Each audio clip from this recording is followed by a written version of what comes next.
Hey guys, welcome back to my channel. Hope you guys are doing well, and if you follow me on Instagram, you know I have posted this shot about a week now, and so many of you guys asked me for the BTS. Now the problem is it's not just a single frame. There's a whole lot of post-processing took place to make this image look like the final one. So in this video I'm going to show you the full workflow of this image from the shoot to the post-processing. Now I'm going to break this video into 3 stages. The first one is the idea and the plan. Second one is the shoot. Third one is the post-processing. And all the timestamps are given in the description, so watch it as you want. I'm currently doing a food photography series on my Instagram, but I wasn't happy with the first post as the images are very flat and too much boring. But I want to introduce some sense of motion and overall a dynamic image. And in the meantime, I came across this project. This is exactly what I was planning for my next shoot, and the work is fabulous, but it's already done. So I don't want to make that anymore. And then I noticed it's not an actual image. It's just a 3D render. So I thought, let's recreate it in real life. But we have some problems.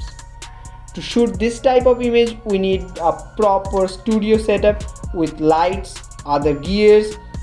But here I am, shooting on my computer desk by my own without anyone's help. So that's a problem. Now the second step was actually the shoot. Now I don't have the proper gears or the proper light setup to do this type of shoot, but we have to make the best with whatever we have. So I just tied my tripod over my desk to make an overhead rig, placed a LED light on a random box, and placed my table lamp on the other side to evenly light the subject. And then just focus and start breaking the biscuits. As I don't have any rig, I am shooting these images holding the biscuit on my hand, and then I need to remove my fingers on Photoshop.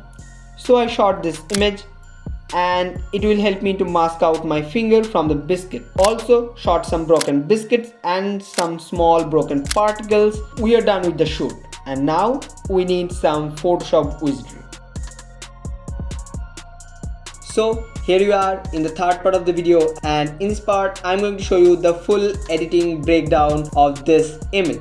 So this is the image I have shot, and as you guys can see there's a lot of problems. We need to remove my fingers, we need to fix the texture, and also the right side of the biscuit is broken, so it's looking like the right side is bigger than the left one, so we need to fix that as well. So we can just liquefy it and make it look like similar in both sides. So as you can see, it's done. And now we need to remove my fingers from both sides, and it's just one click process. Yup. And same for the right one. So if you are thinking about how I did it, got the idea? So now if I mask it from the left side, it's simple one, and also same for the left one, and here is the image. And if I mask it from the right side, yeah, magic, same for both sides, and we are done with our biscuit. So now we have our biscuit in a pretty good shape, but we need a attractive background. So as we know that the Dark Fantasy as a brand has the black and red color scheme, so we are trying something with that colors. So here we have a red background, and on top of it I have applied a deep red with a mask on it. So I think it's looking pretty good. Now here we have our biscuit, so let's mask it out. Okay, and now as you guys can see that we have some color fringe going on. So if I remove that, yeah, so after removing the color fringe I just scaled it up a little bit. As you guys can see, as I'm seeing that this part and this part looking very empty, so we need to fix that with something. So we can do something like that. No, I have not taken this from any stock footage or something like that. Now if I turn off the mask, you guys can see it's just a unsuccessful try, and I have just inverted it and masked it to make use of it. So as you guys can see, it's giving a pretty good look, and now we need to apply some liquify on that so it will look more realistic like that. So I have added some texture on our biscuit, and yeah, our biscuit is pretty much done. So we need to make it a little bit bigger. So, and now I need to hide all these layers, as these layers are gonna be displayed in background. So yeah, we have our biscuit and our perfect background. So now we need to add some stuff around it and also some detailings. Here is some chocolate droplets, as you guys can see. Yeah, and it's collected from the paper, and then I have masked it out, and as you guys can see, the color of the chocolate and this layer is not matching, so we need to adjust some brightness and contrast, and after that it looks pretty similar.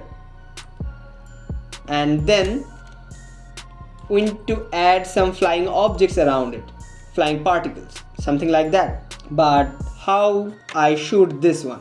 It's just some small broken parts of the biscuit, and I have placed it on sides and masked it out, removed the background, and then as you guys can see, it's all just broken parts. But now it's giving a sense of depth, but it's looking kinda odd. So we need to add some motion blur on this small particle, so make it look like a real one. So we just need to add some radial blur with some motion, and it's gonna look like this. Impressive, right? Okay, so now we need to add some more particles, more broken biscuits flying around the subject. We can add something like this, and it's same for this one as well. It's just some broken parts laying on the paper, and I have just masked it out and placed it and applied a motion blur, and it's quite bright, so it's not matching with the color of the biscuit. So I have just adjusted the brightness and contrast a little bit. Now here we have our final layer. So I have adjusted some brightness and contrast, and it looks like this. Now we don't have any broken particles flying around in front of the biscuit, so we need to place some particles in front of the biscuit like this. And yes, it's also the same, just some broken parts and applied a motion blur. Yeah, now this part is looking quite empty for me. Like, this chocolate part is really good, but this section is quite empty, so we can add something like this. Yeah, but as you guys can see, this isn't matching with the chocolate, so we need to apply a mask, and then for the rest of the chocolate we need to adjust some brightness and contrast. And yeah, I think it blends in really good.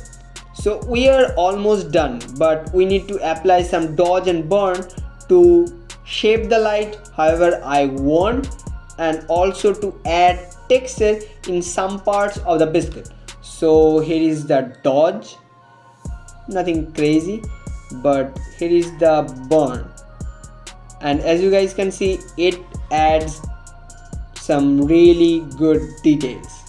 I think the dodge and burn looks really good. Okay, so now we need some shadow of this biscuit, so something like that. Yup, but if you want to know how I made this, so it's just a circle. I have adjusted the shape and then simple Gaussian blur, and I think it's look good. So here is the final image, and here is the raw. So we are done with the edit, and here we have the final image.